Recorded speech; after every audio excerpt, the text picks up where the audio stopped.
बच्चों, good evening. Combo classes में आपका बहुत बहुत स्वागत है। आज की क्लास में हम पढ़ेंगे इलेक्ट्रिक डायपोल यानी वैद्युत द्विध्रुव, साथ ही साथ पढ़ेंगे इलेक्ट्रिक डायपोल मोमेंट, वैद्युत द्विध्रुव आघूर्ण, और साथ ही साथ हम पढ़ेंगे इलेक्ट्रिक डायपोल के थ्रू किसी भी पॉइंट पर इलेक्ट्रिक फील्ड कितना प्रोड्यूस होगा। साथ ही साथ उसका डेरिवेशन हम पढ़ते हुए चलेंगे, ड्राइव करके देखेंगे कि इलेक्ट्रिक डायपोल के थ्रू कितना इलेक्ट्रिक फील्ड प्रोड्यूस होता है, इलेक्ट्रिक फील्ड के लिए डायपोल के थ्रू कितने कंडीशंस होंगे, डायपोल को जब उसके एक्सियल लाइन पर पॉइंट लेंगे तब कैसे ड्राइव करेंगे। साथ ही साथ हम देखेंगे कि जब डायपोल को इक्वेटोरियल पॉइंट पर रखेंगे तो हम उसका डेरिवेशन कैसे करेंगे कि इक्वेटोरियल पॉइंट पर इलेक्ट्रिक फील्ड कितना होगा, इसको भी हम लोग ड्राइव करके देखेंगे। तो चलिए तो वीडियो स्टार्ट करते हैं, पढ़ना शुरू करते हैं इलेक्ट्रिक डायपोल के बारे में। तो इलेक्ट्रिक डायपोल का मतलब होता है जैसे हम लोगों ने दो चार्ज ले लिया, ये हमने कहा प्लस क्यू और ये हमने कहा माइनस क्यू। ये चार्ज का एक सिस्टम बनाना है, चार्ज का हमें क्या करना है, एक सिस्टम बना लेना है जिनके बीच जो है एक दूसरे से कुछ डिस्टेंस पर सेपरेट कर देना है। तो इस तरह का ये जो सिस्टम हमारा बना, इसी तरह के सिस्टम को हम इलेक्ट्रिक डायपोल के नाम से जानते हैं। तो इस सिस्टम की क्वालिटी है कि जो चार्ज का अमाउंट है दोनों की वैल्यू सेम है, एक क्यू है दूसरा भी क्यू है, लेकिन उनका नेचर जो है अपोजिट है, एक प्लस में है दूसरा माइनस में है। इसका मतलब ये हो गया कि a system of two equal and opposite charges separated by a short distance is called as electric dipole. अगर दो चार्ज हैं इक्वल मैग्नीट्यूड के और एक दूसरे से कुछ डिस्टेंस पर सेपरेट हैं, एक दूसरे से कुछ डिस्टेंस पर रखे हैं, तो एक सिस्टम बना जो दो चार्जेस का, उसी सिस्टम को हम इलेक्ट्रिक डायपोल के नाम से जानते हैं। तो हमने डिफिनेशन पहले ही लिख रखा है इलेक्ट्रिक डायपोल का कि a system of two equal and opposite charges, a system of two equal and opposite charges separated by a short distance is called as electric dipole। और जिसका फिगर हमने पहले ही यहां बना रखा है, दो चार्जेज हैं, एक प्लस क्यू है और दूसरा माइनस क्यू है, एक दूसरे से 2l डिस्टेंस पर सेपरेट है। तो इस तरह का जो हमारा सिस्टम बना, इसी तरह के सिस्टम को हम क्या कहते हैं, इलेक्ट्रिक डायपोल के नाम से जानते हैं। इस तरह के एक अरेंजमेंट को, इस तरह के एक फिगर को, इस तरह के एक अरेंजमेंट को, सिस्टम को हम क्या कहते हैं, इलेक्ट्रिक डायपोल के नाम से जानते हैं। इलेक्ट्रिक डायपोल का अगर एग्जांपल देखा जाए तो जैसे हम बात करते हैं H2O का, HCl का, NaCl का, ये सभी क्या है, इलेक्ट्रिक डायपोल में आते हैं। या फिर अगर बात किया जाए CH3COOH का, है ना, इसका भी अगर देखा जाए तो ये H2O को अगर देखा जाए तो ये क्या होगा, H plus plus OH minus में टूटेगा। इसका मतलब कि एक पॉजिटिव और दूसरा नेगेटिव कुछ डिस्टेंस पर सेपरेट होंगे। तो इस तरह के अरेंजमेंट को, इस तरह के सिस्टम को हम इलेक्ट्रिक डायपोल के नाम से जानेंगे। उसी तरह से HCl में है, ये जब ब्रेक होगा तो H प्लस और Cl माइनस आयन देगा, तो ये भी क्या है, एक पॉजिटिव और एक दूसरा नेगेटिव इक्वल मैग्नीट्यूड के। तो इस वजह से इसको भी हम क्या कह सकते हैं, इलेक्ट्रिक डायपोल के नाम से जान सकते हैं। NaCl को भी ब्रेक किया जाए तो ये टूटेगा Na प्लस और Cl माइनस में, तो इसका मतलब ये किसमें चला जाएगा हमारा, ये भी हमारा इलेक्ट्रिक डायपोल हो जाएगा। उसी तरह से ये जब टूटेगा तो CH3 प्लस और COOH माइनस में टूटेगा, तो इसका मतलब कि ये भी एक क्या बनाएगा, इलेक्ट्रिक डायपोल ही बना रहा है। क्लियर है। साथ ही साथ हम देखेंगे इलेक्ट्रिक डायपोल मोमेंट क्या होता है। इलेक्ट्रिक डायपोल आई थिंक कि आपको समझ में आया होगा, अगर नहीं समझ में आया होगा तो कमेंट बॉक्स में कमेंट करिए कि ये लाइन नहीं समझ में आएगा, फिर से उसको समझाने की कोशिश करेंगे। ठीक है, फिर हम पढ़ते हैं इलेक्ट्रिक डायपोल मोमेंट क्या होता है। तो इलेक्ट्रिक डायपोल मोमेंट, आधा तो हेडिंग इलेक्ट्रिक डायपोल ही है, केवल उसमें ऐड कर दिया गया मोमेंट। तो इलेक्ट्रिक डायपोल मोमेंट जो होता है वो इलेक्ट्रिक डायपोल का ही होता है। इलेक्ट्रिक डायपोल मोमेंट कोई अनदर क्वांटिटी नहीं है, अनदर हेडिंग नहीं है, उसी का एक टॉपिक है। तो इलेक्ट्रिक डायपोल मोमेंट में कहते हैं जो दो चार्जेज हम ले रहे हैं, एक प्लस क्यू ले रहे हैं और दूसरा हम क्या ले रहे हैं, माइनस क्यू ले रहे हैं। इन दोनों चार्जेज, एक प्लस क्यू और दूसरा माइनस क्यू ले रहे हैं, इन दोनों चार्जेज में से किसी एक चार्ज, या तो प्लस क्यू या फिर माइनस क्यू, और उनके बीच का जो डिस्टेंस है, उन दोनों के प्रोडक्ट को इलेक्ट्रिक डायपोल मोमेंट के नाम से जानते हैं। तो वही हमने लिखा है, the product of either a charge. Either का मतलब क्या, दो चार्जेज है, एक प्लस क्यू है एक माइनस क्यू है, तो प्लस क्यू को ले या माइनस क्यू, तो हम प्लस क्यू को भी ले सकते हैं माइनस क्यू को भी ले सकते हैं, इससे हम घबराने वाली बात नहीं है। इस वजह से हम फार्मूले में केवल प्लस लेकर के चले हैं। तो क्या लिखे हैं, the product of either a charge and the separation distance between them is called as electric dipole moment. यानी कि इन दोनों चार्जेस में से किसी एक चार्ज और इनके बीच का ये जो सेपरेशन डिस्टेंस है, उन दोनों के प्रोडक्ट को ही हम क्या कहते हैं, इलेक्ट्रिक डायपोल मोमेंट के नाम से जानते हैं। क्लियर है। फिर हम लोग जानते हैं कि इलेक्ट्रिक डायपोल मोमेंट के लिए इलेक्ट्रिक डायपोल मोमेंट का डिनोशन भी कुछ ना कुछ होगा। तो इलेक्ट्रिक डायपोल मोमेंट को हम पी से डिनोट करते हैं। इलेक्ट्रिक डायपोल मोमेंट को किससे डिनोट करते हैं बेटा, पी से डिनोट करते हैं। और यह एक वेक्टर क्वांटिटी होती है। क्या होती है, it is a vector quantity. ये ध्यान रखने वाली बात है कि इलेक्ट्रिक डायपोल मोमेंट जो है वेक्टर क्वांटिटी है, इसका डिनोशन पी है और इसकी जो डायरेक्शन होती है माइनस से प्लस की तरफ होती है।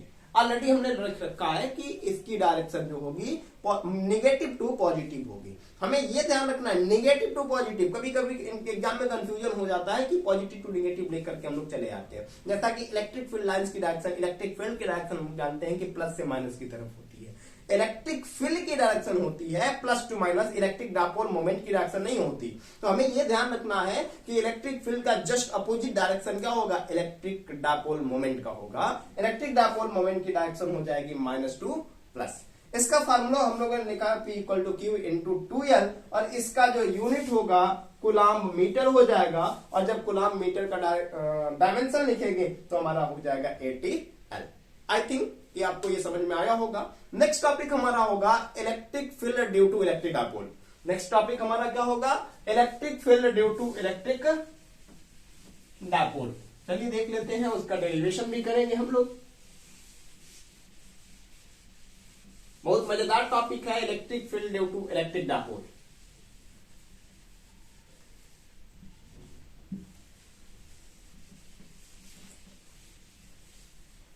नेक्स्ट हमारा टॉपिक है इलेक्ट्रिक फील्ड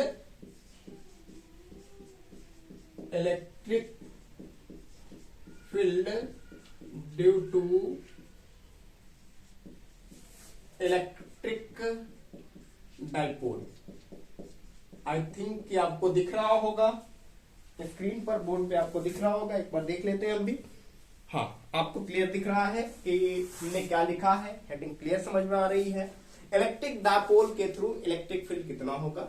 तो हमें क्या करना है, एक इलेक्ट्रिक डायपोल लेना है और उस इलेक्ट्रिक डायपोल के थ्रू किसी पॉइंट पर 2 पॉइंट होंगे, एक से ज्यादा हो सकते हैं, एक भी पॉइंट हो सकता है।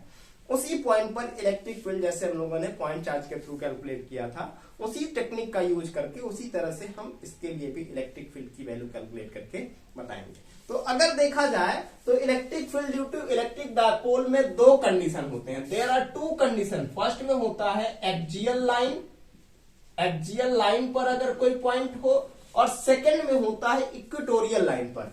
सेकंड में हमारा क्या होता है, इक्वेटोरियल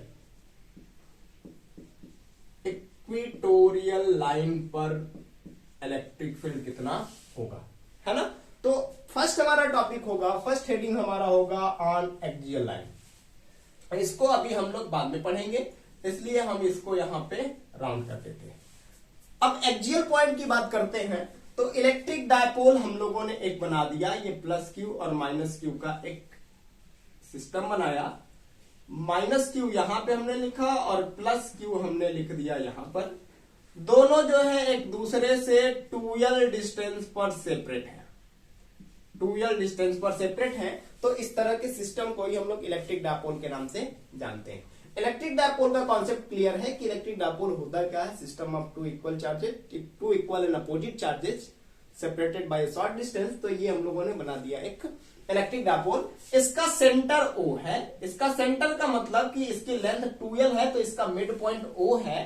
तो O से यहां की डिस्टेंस जो हो जाएगी L हो जाएगी, और यहां से यहां तक की डिस्टेंस जो हो जाएगी ये भी कितनी हो जाएगी, L हो जाएगी।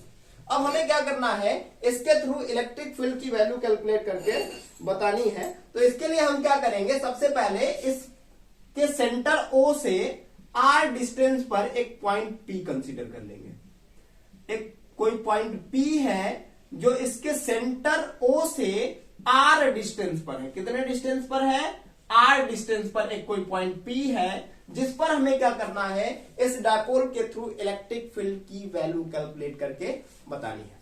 तो क्या लिखेंगे, पहले कंसीडर एन इलेक्ट्रिक डायपोल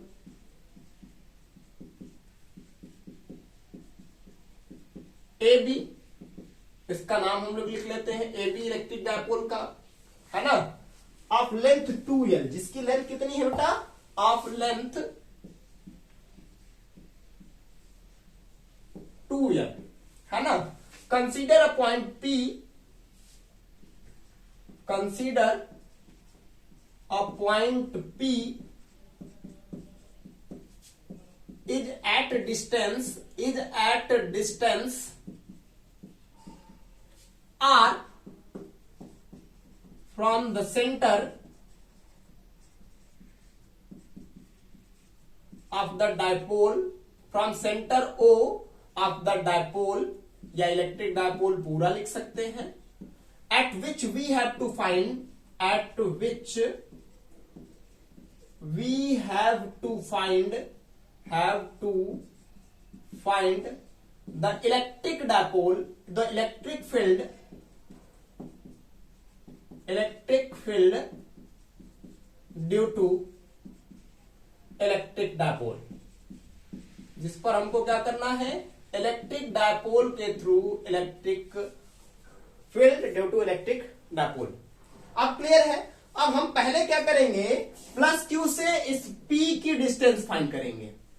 तो प्लस क्यू से अगर देखें तो डिस्टेंस क्या है, यहीं से यहीं तक है ना, तो ये डिस्टेंस कितना हो जाएगा, ये टोटल आर है और इधर हमारा माइनस एल हो गया, तो ये डिस्टेंस हो जाएगा आर माइनस एल, और माइनस क्यू से इसकी डिस्टेंस हो जाएगी आर प्लस एल। ये फिगर में क्लियर है आप लोगों को। यहां से क्या है, आर में से एल को माइनस कर दिए तो ये डिस्टेंस हमको निकल गया, और ये आर में जब ये एल ऐड कर दिया तो हमने माइनस क्यू से डिस्टेंस निकाल लिया। ठीक है, तो लिखेंगे the distance of P from minus Q is R plus L and from plus Q is R minus L. Clear है। अब समझते हैं पॉइंट P पर अगर देखा जाए तो प्लस B के थ्रू जो इलेक्ट्रिक फील्ड होगा हमारा, वो किधर की तरफ होगा, इधर की तरफ होगा, E1 हो गया इधर की तरफ। प्लस Q के थ्रू हमने इलेक्ट्रिक फील्ड अगर P पे कंसीडर किया, उसकी वैल्यू P, उसी तरह से, क्योंकि हम जानते हैं कि इलेक्ट्रिक फील्ड जो होता है प्लस से दूर की तरफ जाता है। और क्या, अगर माइनस Q के थ्रू देखा जाए तो इलेक्ट्रिक फील्ड पॉइंट P पर जो हो जाएगा उसकी डायरेक्शन हो जाएगी इधर की तरफ, तो इसके लिए हम कंसीडर कर लेते हैं E2, क्योंकि माइनस की तरफ इलेक्ट्रिक फील्ड की डायरेक्शन होती है। तो हम फाइंड करेंगे the electric field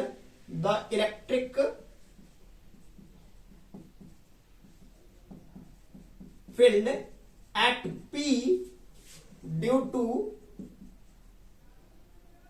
plus Q, है ना। अभी प्लस Q के थ्रू हम फाइंड कर रहे हैं, तो प्लस Q से इसकी डिस्टेंस है R माइनस एल, तो हम पॉइंट चार्ज वाला फार्मूला यूज कर सकते हैं। तो कितना हो जाएगा, E1 equal to 1/4 pi epsilon naught के Q1 के जगह पे हम Q केवल लिखेंगे, और डिस्टेंस R स्क्वायर, फार्मूला हमारा क्या था इलेक्ट्रिक फील्ड के लिए, 1/4 pi epsilon not Q by R square. यहां Q तो रहेगा सेम, लेकिन R के जगह पे डिस्टेंस हमारा क्या है, R माइनस एल है, तो R माइनस एल का ये हो जाएगा होल स्क्वायर। साथ ही साथ हम डायरेक्शन लिख देंगे फ्रॉम, डायरेक्शन क्या है E1 की, B से P की तरफ है, किधर की तरफ है, B से P की तरफ है, from B to P, B से P की तरफ है। सिमिलरली अगर देखा जाए electric field at P due to minus Q is, कितना हो जाएगा हम लोगों का, E2 हो जाएगा, क्योंकि माइनस Q के थ्रू हम लोगों ने कंसीडर किया है E2 है, तो E2 इक्वल टू कितना हो जाएगा, 1/4 पाई एप्सिलॉन नॉट के और Q upon R plus L का होल स्क्वायर। इसकी डायरेक्शन क्या होगी, फ्रॉम P टू A। क्या देख रहे हैं कि P से A की तरफ गया है ये इलेक्ट्रिक फील्ड, है ना। तो अब क्या देखा जाए कि इस पॉइंट B पर जो देखा जाए, इसी पॉइंट P पर अगर हम लोग बात करें, है ना, पॉइंट पी पर electric field, net electric field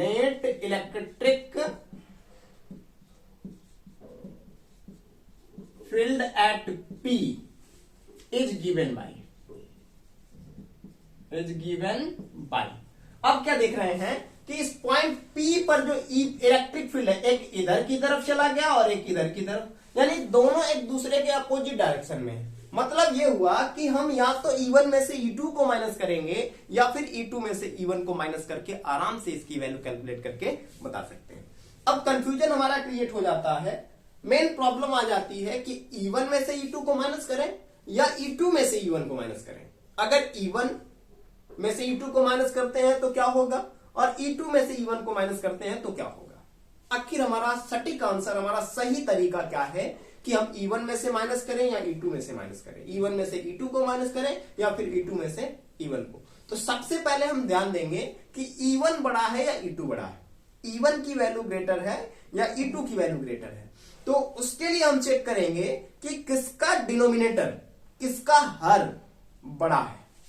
जिसका डिनोमिनेटर बड़ा होगा उसकी वैल्यू कम आएगी, तो डिनोमिनेटर में जिसमें प्लस होगा वो वैल्यू ज्यादा होगा, इसका मतलब उसकी वैल्यू क्या आएगी, कम आएगी। तो क्या देख रहे हैं कि E2 की वैल्यू R प्लस L है, मतलब ये क्या होगा, डिनोमिनेटर ज्यादा है तो इसकी वैल्यू कम आएगी, और ये R माइनस L है, इसका डिनोमिनेटर कम है तो इसकी वैल्यू ज्यादा आएगी। मतलब कि E1 जो है E2 से ग्रेटर है। तो net electric field E equal to कितना हो जाएगा हम लोगों का, E1 माइनस E2। क्लियर है बेटा।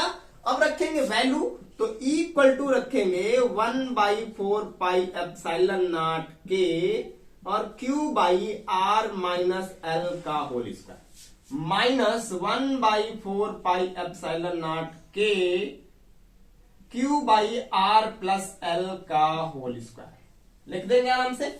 अब कुछ कॉमन टर्म्स हैं, तो कॉमन टर्म्स को हम लोग क्या करेंगे, Q/4 पाई एप्सिलॉन नॉट के हमारा कॉमन है और बच जाएगा 1/r माइनस एल का होल स्क्वायर और माइनस 1/r प्लस एल का होल स्क्वायर।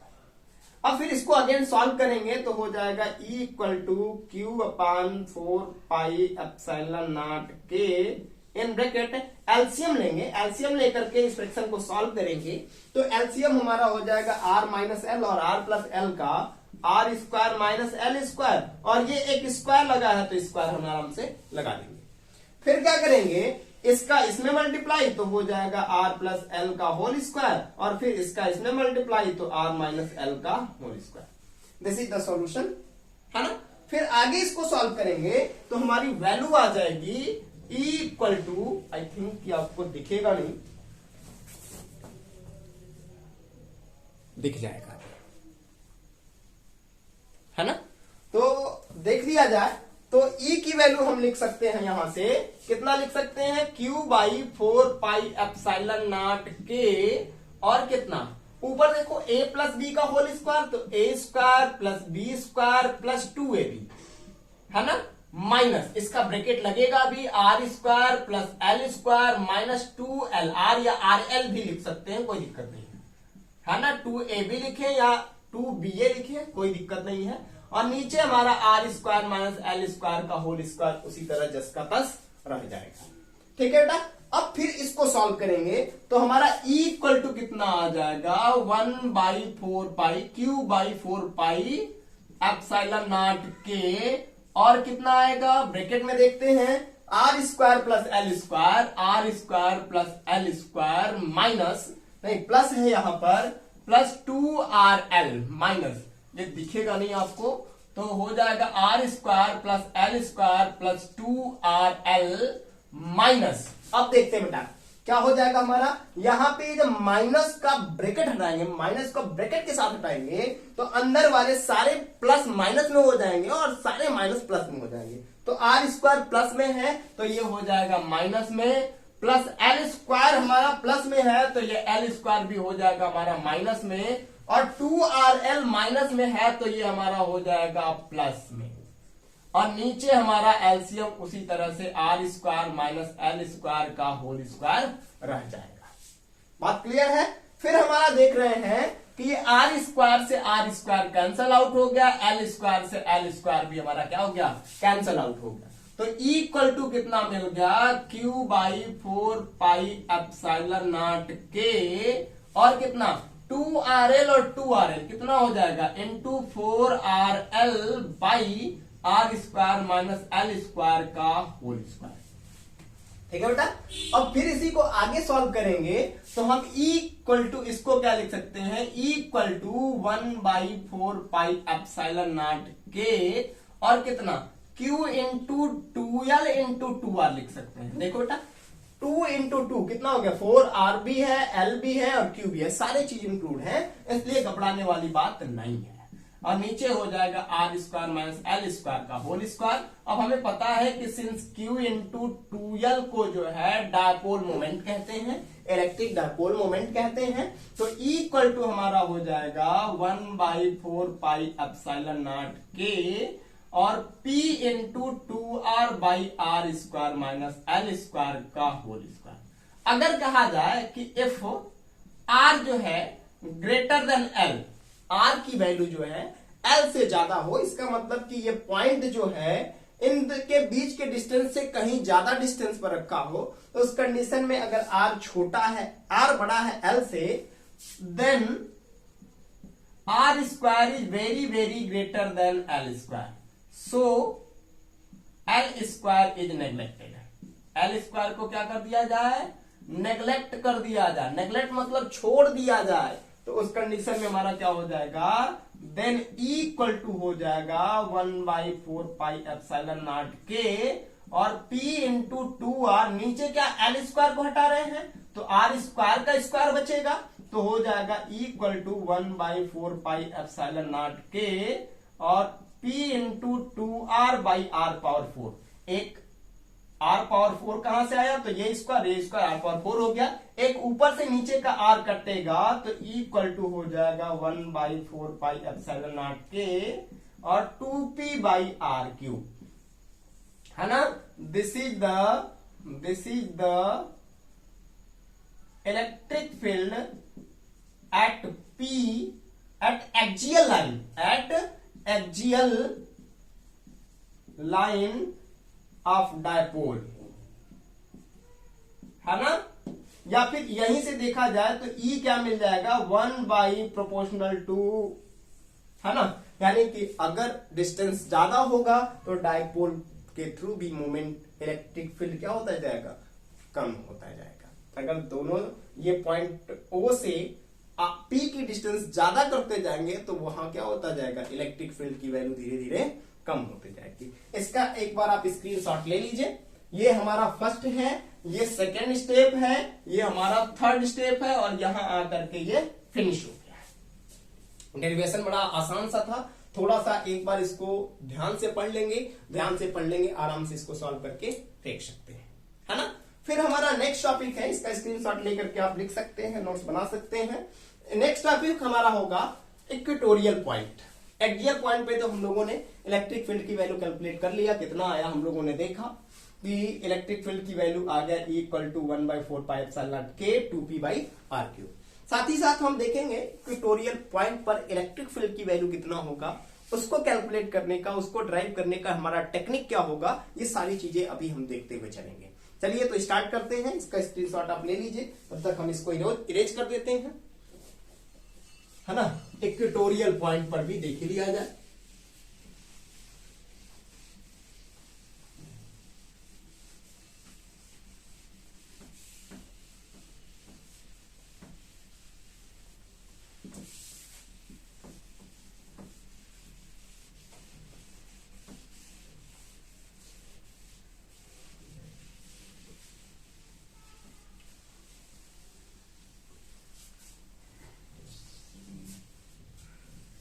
चलिए, क्या हम लोगों को पढ़ना है, इक्वेटोरियल पॉइंट के बारे में पढ़ना है। इक्वेटोरियल क्या पढ़ना है, सेकंड कंडीशन पढ़ना है, इक्वेटोरियल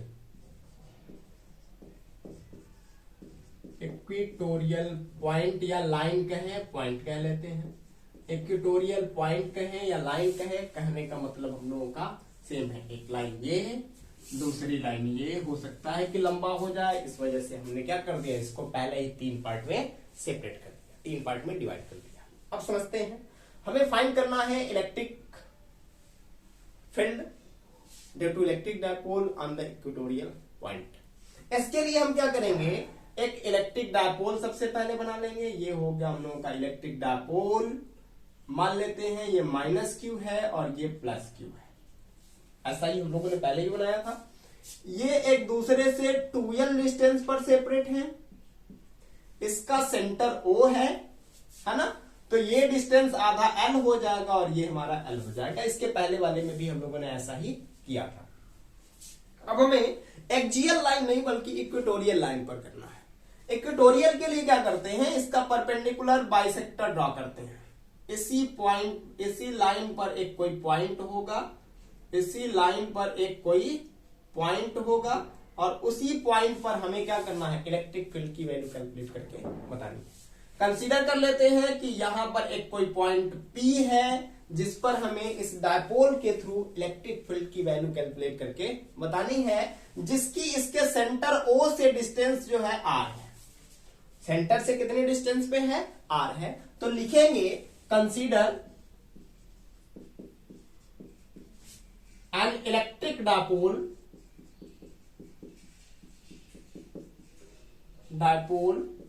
इसका नाम लिख लेते हैं AB of length L,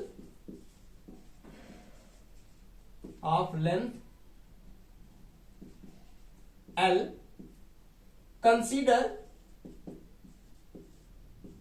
a point P is at distance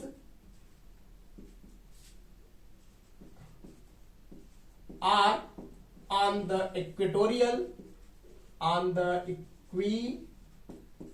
TORIAL टोरियल पॉइंट या इक्वेटोरियल लाइन भी कह सकते हैं, at which we have to find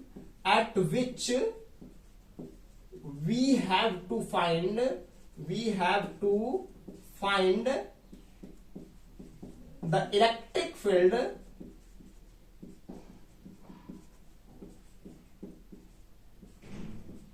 due to electric dipole, जिस पर हमको क्या करना है, इलेक्ट्रिक डायपोल के थ्रू इलेक्ट्रिक फील्ड की वैल्यू कैलकुलेट करके बतानी है। इसके लिए हम क्या करेंगे, सबसे पहले प्लस क्यू से और माइनस क्यू से उस पॉइंट की डिस्टेंस फाइंड आउट करेंगे। तो क्या करेंगे, डिस्टेंस फाइंड आउट करने के लिए इसको हम यहां से ज्वाइन करा देंगे। ये हम लोगों ने इस पॉइंट P को दोनों चार्जेस से ज्वाइन करा दिया है ना। ये L है, ये R है, तो जब पाइथागोरस थ्योरम यूज करेंगे तो ये हो जाएगा √r² प्लस L²। ये भी हमारा हो जाएगा √r² प्लस L²। इसमें कोई दिक्कत नहीं है। By using Pythagoras theorem you can solve it. ये बेस, ये परपेंडिकुलर, ये हाइपोटेनस की वैल्यू हम निकाल सकते हैं। Hypotenuse square equal to base square plus perpendicular square. तो इस बेस पर हम लोगों ने इसकी वैल्यू कैलकुलेट करके बता दिया। कितना, √r² प्लस L²। अब रही बात कि प्लस क्यू के थ्रू पॉइंट P पर अगर इलेक्ट्रिक फील्ड की डायरेक्शन की बात करें तो हमें पता है कि प्लस से दूर की तरफ इलेक्ट्रिक फील्ड होता है, तो इलेक्ट्रिक फील्ड किधर की तरफ होगा, E1 हो गया हमारा ऊपर की तरफ, और माइनस क्यू की तरफ होता है तो E2 हमारा किधर की तरफ हो जाएगा, अंदर की तरफ, है ना। तो क्या लिखेंगे, the distance of point P from plus Q and minus Q is √r² plus L², जैसा कि हम लोगों ने इस फिगर में दिखाया है ना। अब क्या देख रहे हैं, इस पॉइंट P को एक अलग से फिगर इसमें बनाना होगा हमको। ये पॉइंट P वाली लाइन ये नीचे आ रही है इक्वेटोरियल, जो O पर ज्वाइन होगी उससे हमको ज्यादा मतलब नहीं है। यहां पर ये थीटा एंगल सबटेंड कर रहा है ना। इस पॉइंट P वाली लाइन को हम थोड़ा सा ऊपर की तरफ एक्सटेंड कर लेते हैं। अब क्या देख रहे हैं कि ये बीच वाली लाइन E2 जो आया है नीचे की तरफ, E1 जो गया है इधर की तरफ, है ना। तो अभी जो हमारा एक्सियल कंडीशन में आया हुआ था, एक्सियल कंडीशन में हम लोगों ने क्या देखा कि E1 और E2 जो थे सेम लाइन पर थे, दोनों एक दूसरे के अपोजिट डायरेक्शन में, उनके बीच का कोई एंगल नहीं था। लेकिन यहां तो प्रॉब्लम वाली बात है यहां एंगल बना हुआ है, तो एंगल जब बन गया इसका मतलब कि हम इसको सॉल्व करने के लिए किसी दूसरी टेक्निक का यूज करेंगे, है ना। यहां थीटा है तो यहां से इसका रिजल्टेंट अगर देखा जाए तो इनको दो कंपोनेंट्स में ब्रेक करेंगे। तो अगर कहें electric field at P due to plus Q, है ना, तो क्या होगा E1 equal to 1/4 pi epsilon naught K और Q upon R square plus L square. नीचे under root R square plus L square का होल स्क्वायर होगा तो अंडर रूट क्या हो जाएगा, कैंसल आउट हो जाएगा, और डायरेक्शन क्या होगी, फ्रॉम B टू P होगी, B टू P होगी ना। इसी तरह से E2 लिखा जाए, E2 निकाला जाए तो 1/4 पाई एप्सिलॉन नॉट K, ये भी वैल्यू हमें उतना ही मिलेगा जो कि E1 की वैल्यू मिला है, बट इसकी डायरेक्शन क्या होगी, इसकी डायरेक्शन P टू A की तरफ होगी, P से A की तरफ नीचे की तरफ आया हुआ है। जब दोनों इलेक्ट्रिक फील्ड E1 और E2 जो है सेम डायरेक्शन में नहीं है, अपोजिट डायरेक्शन में नहीं है, अलाइन नहीं है, एक ही लाइन पर नहीं है, तो हम इस कंडीशन में ना तो E1 और E2 को प्लस कर सकते हैं, ना ही E1 और E2 को माइनस कर सकते हैं, ना ही इनटू कर सकते हैं और ना ही डिवाइड कर सकते हैं। तो अब दूसरी टेक्निक हमें यूज करनी पड़ेगी। तो इसको जब हम on breaking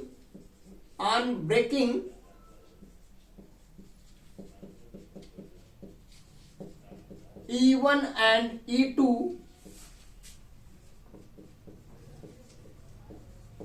into their vertical and horizontal component, है ना। तो अगर देखें वर्टिकल क्या होगा, वर्टिकल कंपोनेंट क्या होगा, है ना। अब देखें तो E1 का वर्टिकल कंपोनेंट चला जाएगा ऊपर की तरफ, क्या होगा vertical component E1 sine theta, और इसका ये आ जाएगा E1 cos थीटा हो जाएगा इसका हॉरिजॉन्टल कंपोनेंट। उसी तरह से E1 का अगर E2 का देखें तो ये हो जाएगा vertical component E2 sine theta, और ये इसका हो जाएगा E2 cos थीटा, इसका भी हॉरिजॉन्टल कंपोनेंट, है ना। तो क्या लिखेंगे कि इन दोनों का वर्टिकल कंपोनेंट जो है क्या होगा, E1 साइन थीटा और क्या होगा E2 साइन थीटा, है ना। तो इस दोनों की वैल्यू, क्योंकि E1 और E2 यहां से देख रहे हैं हम, दोनों की वैल्यू सेम है और साइन थीटा ही दोनों में मल्टीप्लाई होता है, तो एक ही साथ लिख सकते हैं। और क्या लिख सकते हैं, 1/4 pi epsilon naught K Q upon R square plus L square और इनटू में यहां साइन थीटा। क्या लिखेंगे, since E1 sine theta equal to E2 sine theta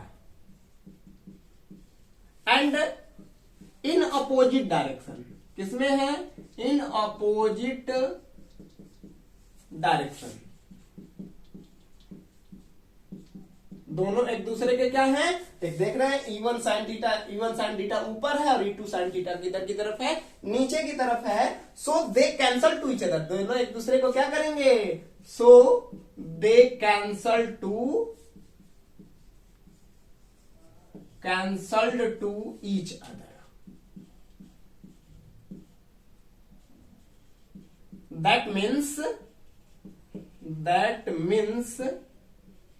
there are no any electric field due to vertical component। Vertical component के through कोई भी electric field नहीं होगा एट P पर ना। सिमिलरली हॉरिजॉन्टल कंपोनेंट्स क्या हो जाएंगे, हॉरिजॉन्टल कंपोनेंट्स, है ना। हॉरिजॉन्टल कंपोनेंट जो होगा हमारा क्या हो रहा है, E1 cos थीटा और E2 कॉस थीटा, तो E1 cos theta equal to E2 cos theta, और क्या हो जाएगा हम लोगों का 1/4 पाई एप्सिलॉन नॉट के और Q upon R square plus L square और कॉस थीटा, है ना, कोई दिक्कत नहीं है। चलिए अब एक चीज और समझते हैं कि E1 cos थीटा और E2 cos थीटा दोनों सेम डायरेक्शन में हैं, तो क्या लिखेंगे, net electric field at P is given by E1 cos theta और E2 cos थीटा दोनों एक दूसरे के डायरेक्शन में है, पैरेलल है, सेम डायरेक्शन में है, तो दोनों एक दूसरे को कभी कैंसल नहीं कर सकते। साथ ही साथ जब दोनों सेम डायरेक्शन में है तो इन्हें हमको प्लस करना होगा, है ना। तो E इक्वल टू कितना हो जाएगा हम लोगों का, E1 cos theta plus E2 cos theta, है ना। इसके लिए फिर और क्या लिख सकते हैं, E equal to E1 plus E2 और क्या cos थीटा को हम लोग कॉमन कर लेते हैं। E इक्वल टू E1 की वैल्यू हम लोग या फिर डायरेक्ट E1 और E2 cos थीटा की वैल्यू भी लिख सकते थे, तो हो जाएगा 1/4 पाई एप्सिलॉन नॉट के Q upon R square plus L square cos theta plus 1/4 pi epsilon naught के Q upon R square plus L square cos theta, है ना, ये जीरो नहीं है, थीटा है, तो E इक्वल टू हो जाएगा Q/4 पाई एप्सिलॉन नॉट के, है ना, और कितना into 1/R square plus L square in bracket में, या फिर cos थीटा को कॉमन कर लिया जाए, या दोनों देख रहे हैं सेम है, दोनों क्या है, ये भी और ये भी दोनों सेम है, तो इन दोनों को जब ऐड करेंगे तो हो जाएगा 1/4 पाई एप्सिलॉन नॉट के और 2Q upon R square plus L square cos theta. आई थिंक कि यहां आपको कोई प्रॉब्लम नहीं हुई होगी, क्योंकि जब दोनों जैसे 1 + 1, इसको 1 और इसको 1 तो 2 होगा, तो यही हमने 2 इसको इंक्लूड कर लिया। ठीक है, अब समझते हैं, यहां एक हमारा ट्राइंगल बना हुआ है, यहां एक ट्राइंगल बना हुआ है, ट्राइंगल बना है AOP, तो लिखेंगे इन ट्राइंगल, यहीं पे थोड़ा सा सॉल्व कर लेते हैं, इन ट्राइंगल AOP क्या मिलेगा, cos theta equal to, cos theta equal to क्या मिल जाएगा, बेस अपान हाइपोटेनस, बेस क्या है, OA है, OA अपान कितना है, बेस अपान हाइपोटेनस, हाइपोटेनस कितना, OAP है ना, तो cos थीटा की वैल्यू मिल जाएगा, O से A तक की डिस्टेंस हमारा L है और A से P तक की R square plus L square under root में है।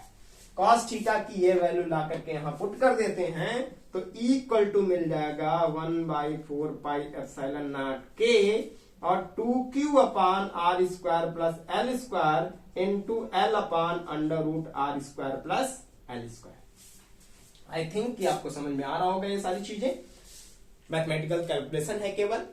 फिर इसको आगे अगर देखा जाए, इसी को थोड़ा सा 1-2 स्टेप आगे बढ़ाया जाए, तो हमारा E इक्वल टू आ जाएगा 1/4 पाई एप्सिलॉन नॉट के और Q इंटू 2L, यहां देखो Q को बाहर कर लिया, 2 को L के साथ लेकर के चलेंगे, अपान ये देखो R square plus L square और into R square plus L square, ये रूट है तो इसको पावर में 1/2 हम लिख सकते हैं, कोई इशू नहीं है, कोई प्रॉब्लम नहीं है।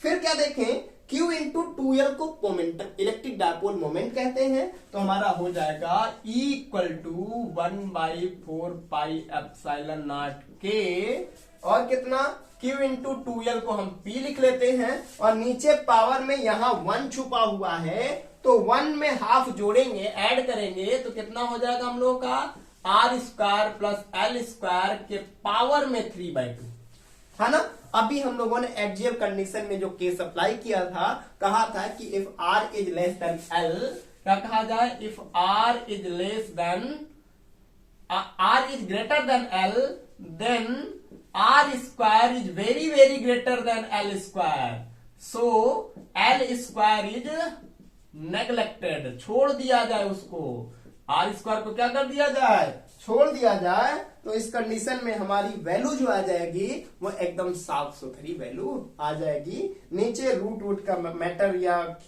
पावर 3/2 1/2 का मैटर ही खत्म हो जाएगा। तो क्या हो जाएगा हम लोगों का, इक्वल टू हो जाएगा 1/4 पाई एप्सिलॉन नॉट के, और हो जाएगा P अपान, अब ये L स्क्वायर को छोड़ेंगे तो R स्क्वायर पावर 3/2 हो जाएगा। ये पावर से पावर कैंसिल, 2 से 2 कैंसिल, तो इक्वल टू हो गया हम लोगों का 1/4 पाई एप्सिलॉन नॉट के और P अपान R क्यूब, है ना। This is the electric field, this is the expression for electric field on equatorial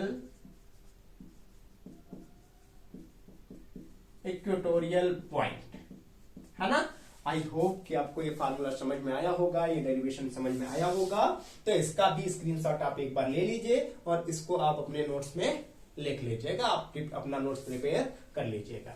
अब एक चीज और देख लेते हैं, अभी हम लोगों ने, ये तो इक्वेटोरियल के लिए निकल गया फार्मूला, हम लोगों ने एक्सियल के लिए फार्मूला, ये लिखना नहीं है नोट्स में, एक्सियल के लिए फार्मूला निकाला था equal to 1/4 pi epsilon naught और 2p अपान R क्यूब। डिफरेंस कितने का है, इसमें p आ रहा है, इसमें 2p आया था, है कि नहीं। दोनों में डिफरेंस थोड़ा सा, किसका डिफरेंस है, केवल 2 का डिफरेंस है। ये जस्ट इसका आधा आया हुआ है, यानी इक्वेटोरियल पर क्या होता है, इलेक्ट्रिक फील्ड एक्सियल का जस्ट हाफ हो जाता है।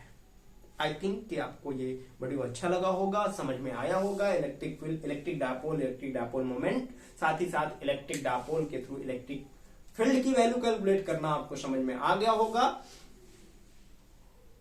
अगर वीडियो अच्छा लगा हो तो लाइक करिए, शेयर करिए, और आप हमारे चैनल पर नए हैं तो सब्सक्राइब करना मत भूलिए। साथ ही साथ अपने दोस्तों के साथ खूब जम के शेयर करते रहिए, ताकि जैसे ही हमारा वीडियो अपलोड हो तो आपके दोस्तों के पास, आपके मित्रों के पास, सहयोगियों के पास तुरंत पहुंच जाए और उनको भलाई हो जाए। मिलते हैं नेक्स्ट वीडियो में, धन्यवाद।